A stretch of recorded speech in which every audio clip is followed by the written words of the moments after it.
go to some open mic in a local bar where people are already drunk, they throw the beer bottles at me, or sometimes even throw the shoes. Now what are you guys going to throw at me?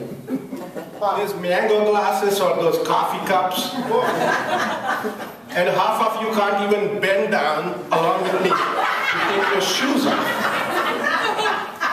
So I consider this as a very fail-safe environment. Now, one of the tragedies that I cope up with is my hearing loss. And I've been spending hundreds and thousands of dollars to buy more and more sophisticated hearing aids. Just a few months ago, I bought this new one, $5,000. I was so excited because the moment I put in, I could hear a lot of things I never heard before. So I ran to my neighbor's door and I knocked on his door and I said, Bob, do you know this is all computerized, programmed? It has multi-dimensional microphones. It has a voice recognition system.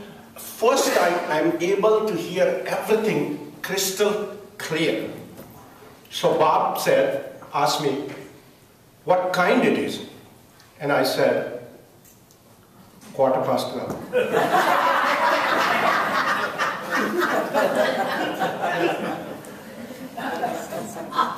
About 15-20 years ago, I came as a scientist in the labs over here. In those days, we don't have much computer. And we did some preliminary testing, but most of the stuff, sophisticated stuff and test, we had to send it to CDC in Atlanta. So it used to take weeks and weeks. One time I got a phone call from Mrs. Smith, and she said, do you check the results of Mr. John Smith's blood? And I had a preliminary results. I said, wow, I have 2 John Smiths. Uh-oh. She said, what? Oh. So one has AIDS and one has Alzheimer's. I said, which one is my John's? I said, I really don't know because both are from Albany. I don't have much information. So she said, can I bring him now and you can test it? I said, unfortunately, it takes weeks to get the results back. I said, what can I do? What can I do? I said, Mrs. Smith, this is what you do. Take your husband, where do you live? He said, I live in Pine Hills. Okay, put him in a car, drive to the downtown, drop him in front of mayor's office. If he gets back home, don't sleep with him. Now you know how I lost my job. So when I lost my job, I had another talent. I started doing seminars on quit smoking, lose weight, using hypnosis. And I became very popular. To the extent, I got a phone call from Governor Spitzer's office. I was surprised. And I said, Governor wants to talk to you. I said, I'll do anything for you guys. And he said, well, a lot of legislators have seen your seminars and they are impressed. And we all have a lot of stress and anxiety and addiction. Now we know what addiction he was talking about. But I said, of course, I would come anytime. So he got all the senators and assemblymen got on the assembly floor. And he said, I must be able to move my pendulum, so I stood right on where the speaker stands. I pulled out my crystal ball with a long string and started putting them under the trance. And the crystal ball moved to the left. The whole legislator looked to the left, to the right, to the left, to the right. As they went into the trance, suddenly, the string slipped off my hand. And I said only one word, shit! It took 3 days for OGS to clean up the mess.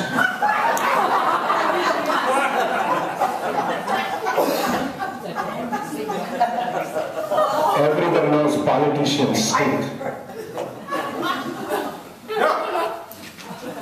So, after that, I realized I had to get some yoga because it's my tradition, but in my school in India, it was mandatory. I used to hate it, and partly because of my school teacher.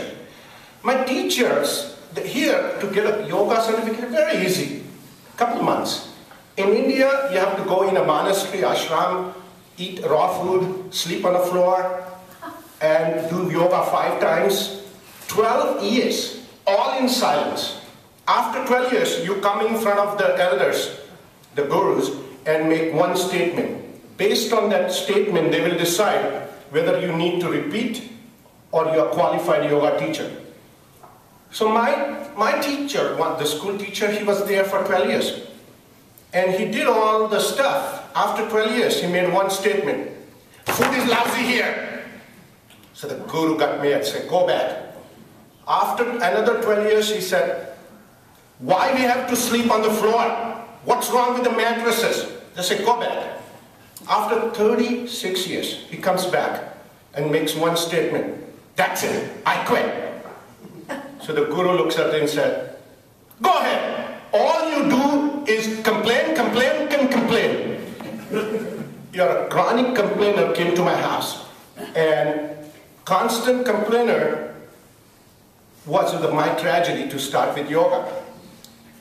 Interesting fact is when I landed into the United States, the first meeting I had, my boss, she was sitting on the table and she was chewing her fingernails. So I went to her and I said, it seems you have a lot of anxiety and stress. She said, I do. So why don't you try yoga? She said, will it help? I said, of course. Yoga is mainly for stress reduction, bending and all that. I said, okay, I'll try that. I'll try that. After the 1 week, after the 1 month, in the second month, I saw her in a meeting. She was not chewing her fingernails. I said, wow, isn't that fantastic? It seems like yoga worked for you. I said, not really. I said, what do you mean? I said, yoga gave me flexibility. So now, I chew my toenails. Now, here, what I love about the United States is everything, they make it user-friendly. Everything is, it's simplified. Your yoga that I did in India, you have to remember all the Sanskrit names, which are very complicated. It's like a obsolete Latin, nobody speaks. And then you have to figure it out, what exactly it is. I'm going to show you some of the positions of yoga and how they are simplified and Americanized. So this is, everybody knows this is my yoga mat. How many of you have never done yoga? Oh my God, that's pretty good. So everybody, I have a few people who can be my disciples. All right, now, I have to find out what, because I can't say these names, so I'm trying to figure it out what exactly they are called. This is called Ekapata Uttitasana. It's extremely good for your balance, back and all that. In the United States, this position is called, can you hear me now?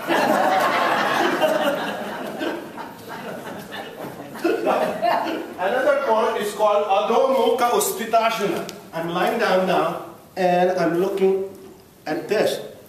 And this position, Adho Mukha Utthitashana, in the United States is called looking for your lost contact lenses. Another position, which is 2 positions, which are very interesting. In India, they are called Upavishtasana. And there is another position, this position. It's called Vato Vrukshasana. Now, in the United States, this is called, how do you answer the higher call? And this is, how do you answer the lower call?